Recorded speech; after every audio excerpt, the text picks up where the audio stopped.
Our New Testament lesson this morning comes from John 21, verses 1 through 12, and the first part of 12 is where we'll end today. Let's listen together for the word of the Lord. Jesus later appeared to his disciples along the shore of Lake Tiberias. Simon Peter, Thomas the twin, Nathanael from Cana in Galilee, and the brothers James and John were there, together with two other disciples. Simon Peter said, "I'm going fishing." The others said, "Well, we will go with you." And they went out in their boat. But they didn't catch a thing that whole night. Early the next morning, Jesus stood on the shore, but the disciples did not realize who he was. And Jesus shouted, "Friends, have you caught anything?" "No," they answered. So he told them, "Let your net down on the right side of your boat, and you will catch some fish." They did. And the net was so full of fish that they could not drag it up into the boat. Jesus' favorite disciple told Peter, It is the Lord." And when Simon heard that it was the Lord, he put on clothes that he had taken off while he was working, and then he jumped into the water. The boat was only about 100 yards from shore, and so he swam. And so the other disciples stayed in the boat and dragged in the net full of fish. When the disciples got out of the boat, they saw some bread and a charcoal fire with fish on it. Jesus told his disciples, "Bring some of the fish that you just caught." So Simon Peter got back into the boat and dragged the net to shore, and in it were 153 large fish, but still the net did not rip. And Jesus said, "Come and eat." This is the word of the Lord. Thanks be to God.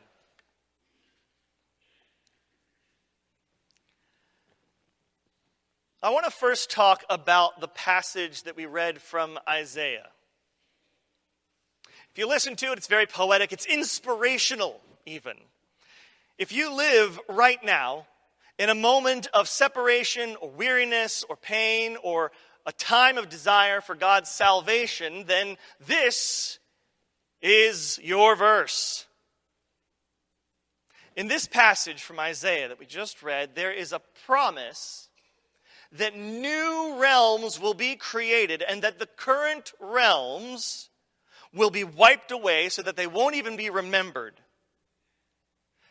Now there is another undercurrent to that we can read into. Or if we've read the previous chapters in Isaiah, we'll know the whole story.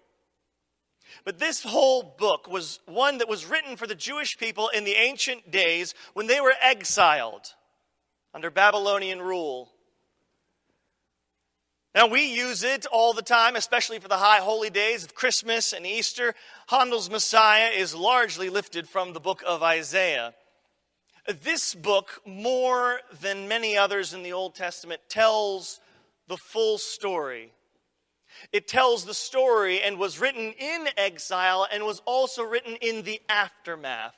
So it can convey the reality of current dire situation and also the positivity of a book written after liberation has taken place. So this passage that we read, this was written after the Jews were home and safe, and it marks also what life was like when they were still in exile, and not only the hope of the future that they now have. In verse 18, it says that heaven and new earth are rejoicing forever, so we can know that there was no rejoicing in what God had created while they were in exile. In exile, the city was not a delight. and the people of the city were hateful, and there was the sound of weeping and crying in the city. In verse 20, the people who have returned home from exile have healthy infants who live a long life, well past 100 years old. Yet we can also tell that while they were in exile, they built houses and tended vineyards, but didn't live in those houses and weren't able to eat that food.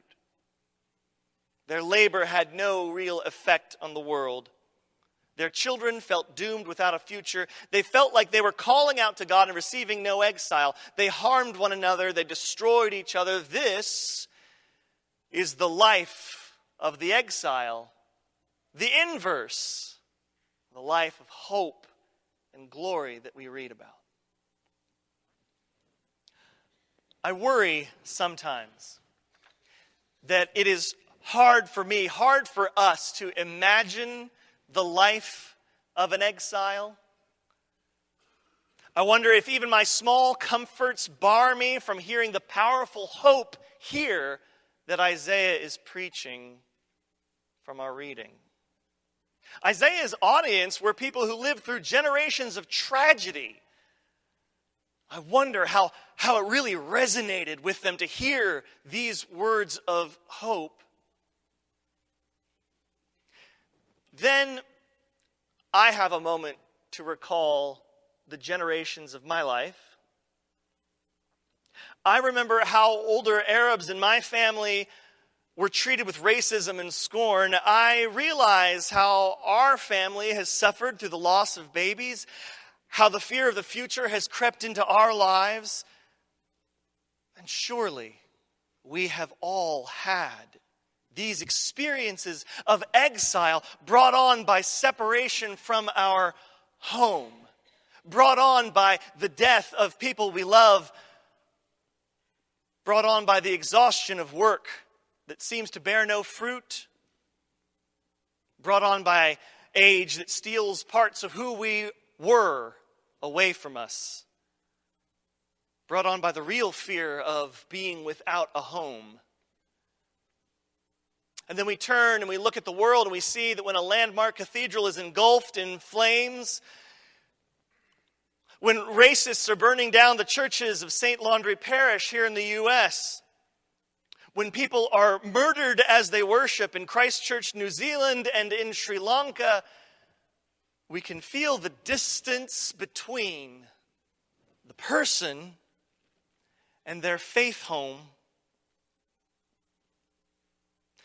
Perhaps we can all feel that life of the exile a little more deeply than we realized when we first listened to Isaiah's words. Maybe those words of hope are a little more meaningful to us than they are on the first pass. Maybe we know what it feels like to be untethered from our home of faith. Being in exile for the Jews in Isaiah's time was a total reversal of the way in which they were supposed to live, in the way in which they were supposed to exist. The whole point of the children of Israel was for them to be landed in the place of milk and honey, and to be God's witnesses and emissaries to all the rest of the world, fulfilling the old Abrahamic promise, I will bless you so that you can be a blessing to all nations. That's the life of the Jewish children of God, though at this point, the inverse of that, the flip of that feeling that things aren't right, this isn't who we were made to be. And it's also the life of Simon Peter sitting in the boat overnight in the Gospel of John. They're all people without a home.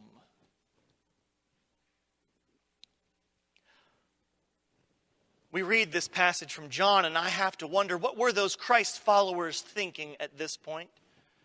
Sitting by the Sea of Galilee, and now it's not the entire group, it's just a handful of them hanging out on the shore, and it's already evening. They're basically homeless. Remember, everything that they did while they were following Jesus around was to depend on the hospitality of others. And you have to assume that was because of who Jesus was. They're asking questions of each other. They're chatting. They're reflecting on what has happened. Was any of this real? Why did God do this to us? Jesus is back from the dead, but we don't know what to do. We're still questioning. What do we do now? Everything's overlapping, happening in rapid fire, and then suddenly Simon Peter gets up. I'm going fishing. He doesn't invite anyone else to go along. He doesn't say why he's going fishing. Maybe he just can't stand feeling like this and not doing anything. Because Simon Peter is still experiencing exile. His home is gone. His life is unstable. His church is burning. His friend, his rabbi, has been murdered in front of him. He's untethered and unfocused, and even his companions perhaps now feel distant. So he does the same thing that maybe we would all do. He goes back to his old habits, to his old life. He does what he knows, the old patterns. He gets up and he goes out into the water. I'm going fishing. And his friends, who are a blessing, say, well, we'll go with you. We'll all go. And it's an all-night process, fishing in the ancient world. The sun is down. They bring some things to eat. It's hard work, though. It's a lot of sweat, throwing nets out into the water, pulling nets wet back into the boat, untangling the mess at sopping wet and throwing it back out to start over again, over and over. They talk to each other. Maybe they laugh. Maybe they weep a little. Maybe they quote Isaiah 65 to each other, trying to find some hope in their own sense of exile. Their leader is dead. The movement is over, though. Was it just a waste of time? What are they supposed to do? In the middle of all of this activity and further questions, Simon's exile deepens. Simon Peter is in anguish, I think. Because you think back to what Simon Peter has been. Simon's been in exile since his utter and abject failure as a denier of being a follower of Christ. Ever since he stood around that charcoal fire and said, I do not know him. Now, how is he going to carry on? He tries to do what he's always done, but even that is falling flat. They don't catch any fish. Then, early the next morning, there is some guy on shore. It's only 100 yards away, but it's too far for them to make it out in the pre-dawn light. But you can hear each other. If you've ever stood across a lake, you know how sound bounces across the top of the water. And this person on the shoreline asks the inevitable question of every person who has ever gone fishing in their lives, did you catch anything? The answer comes back maybe a little salty after being out on a boat all night and catching nothing. For this group of fellows who was supposed to be fishermen once upon a time, they say, no. The Greek is really good about punctuating that with an exclamation mark. Try the other side of the boat. They do it, and lo and behold, what can only be described as a miracle happens. And John, the author of the gospel, catches on first and tells Simon, it's the Lord. That's who that is. That's the only person that could be. And Simon Peter, exiled completely for these past few days since the night of the arrest. If you look back in the past two appearances of Jesus, Simon Peter says nothing. He has no role in those two instances. This person that was supposed to be so close to Jesus maybe is tucked away in a corner, reliving the 3 times that he had denied Christ already. But now, right now, in the presence of this miracle, in the presence of Christ Jesus standing on the shore, Simon has his breakthrough. He jumps up into the water and swims out to Jesus. And at this point, I am reminded of a line from the story of the prodigal son. And while he was yet still far away, he ran to him and embraced him and kissed him. And so there is a running through the surf.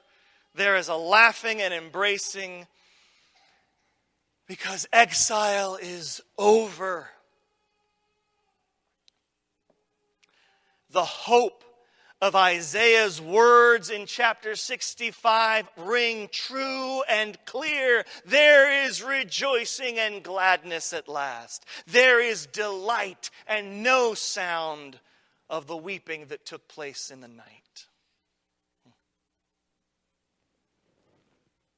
Through the darkness and through the loneliness of work that sometimes seems as if it has no purpose in it, Jesus is a man of miracles, God's Son who welcomes us on the shoreline of our lives with the embraces of a dear friend who's made us breakfast.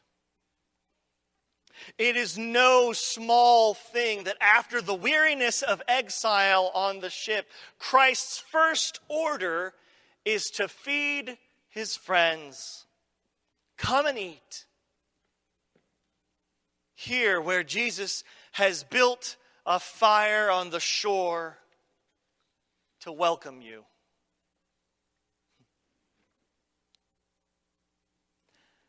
This past year, we had an awesome time with the confirmands.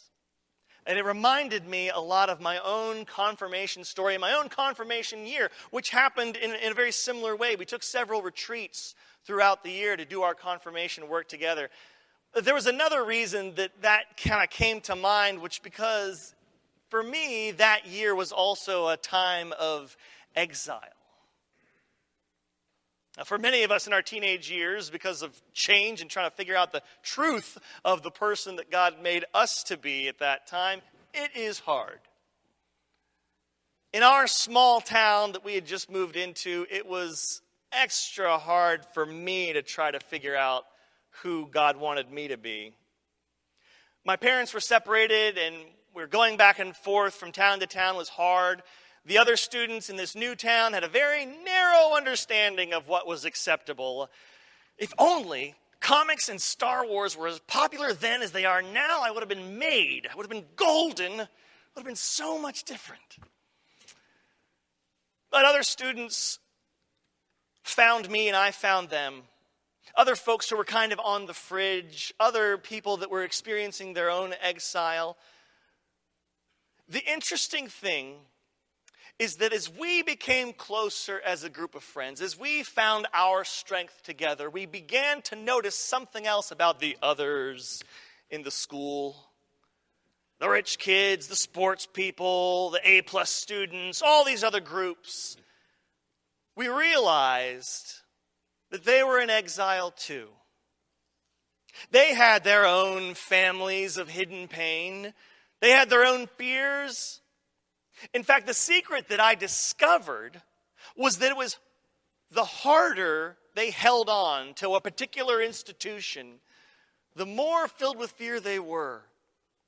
The more they wanted the acceptance of the team or the squad or all these other things, it was the only lifeline they were holding on to. And in their exile, they didn't know where else to go. They were just like Simon Peter, sitting in that boat, clinging to those nets, throwing them back out, pulling them back in, hour after hour after hour in the night, saying, I will make this work. This is who I am. I just know it. I just need to be released from this exile. I just need to find my home again. And that was the surprising thing with my friends and I. What we ended up creating together wasn't just a group or a cohort or a place of safety. It was a home. It was the creation of a new home together, that out of our many brokennesses, we found something sustaining and real and wonderful. And isn't that the opposite of exile? Certainly for the children of Israel, but for all of us, isn't coming home the opposite of that? Isn't coming home the feeling that Isaiah 65 tries to capture as they return from Babylon? And isn't that the joy, the absolute joy that Simon Peter feels as he comes crashing through the water to return to the arms of Christ? To the invitation made on the shore, to the miracle, to the real life, to the warmth of that fire that was made there. This past week, a friend of mine pointed out something about the Gospel of John. There are fully 2 fires listed in the Gospel. One is here on the beach with Simon Peter and Christ. And the other is a few days past in the courtyard as Simon Peter stands beside it and says, "I do not know him."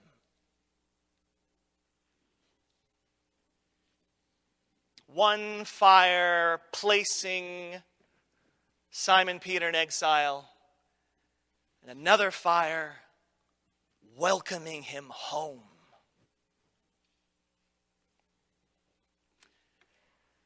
It's true. It's true that privilege and power and all the other things of our life can blind us to the real story of the exile, can blind us to the desperate people who are being pushed out of their homes, but it also blinds us to the deeper truth that we have the power to exile ourselves. And we often do. It blinds us to the real relief that Isaiah has for us. It fools us into imagining that our spirits are not in peril, that if we just stay on the boat and keep throwing out the net, we'll find our place. It keeps us awash in self-doubt and self-loathing. Meanwhile, Christ is on the shore building a fire to welcome us home. It's true. There is evil in the world. Our cathedrals burn. Evil, racist people will burn down your church. It's true that people will shoot and bomb you while you worship because of your color or language or background. But the real exile is also a choice that we make to stay on the boat. If it weren't so, Isaiah wouldn't write this. Being in exile would just be a thing that happened. Yeah, we were in exile for a while in Babylon. It was real bad, but then it was over, so we did this other stuff. No, this is a message of hope for people that need to hear a message of hope. For people that experience their own exile in every walk of life. For people that have that exile nature within them. This is the message of hope that says, don't be afraid of leaving your exile. Don't be afraid to jump out of the boat and swim to shore if you have to. This is a message of hope to people who will go through despair. Isaiah knew it. The children of Israel knew it. Jesus knew it. And Peter knew it. The intention of these passages is to remind the faithful church, God's chosen people, to bring love into the world, to be inspired, so that we know what it looks like when exiled children can return home to safety. Our role Our role as Easter people, as people of a resurrected Christ, is not to stay in the boat. Our lives are not intended for fruitless work through the night. We are not supposed to be returning to our old ways because we are ashamed or hurt. We're meant to come running, splashing through the waters to embrace our risen Savior, to eat together the meal that has been prepared for us, and to sit by the fire and return to our true home.